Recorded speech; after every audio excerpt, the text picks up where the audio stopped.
Bueno, vengo encontrando todo esto acá medio entre las piedras. Un anillito de plata con piedritas,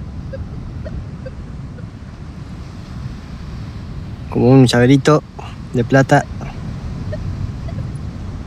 y una cadenita también de plata, muy bonita, finita. Pero lo mejor es esto. Ahí le muestro el videito de esto. Bueno, acá tengo un 13.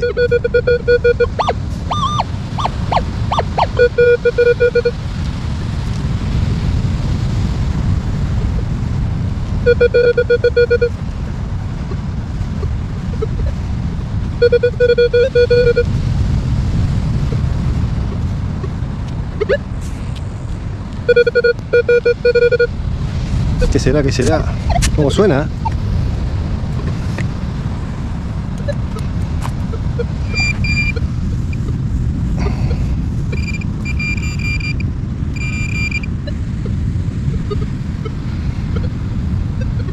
Bueno, una alianza.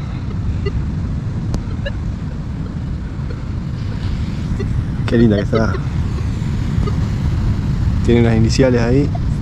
Y acá tiene una marquita que no sé qué dice. Vamos arriba.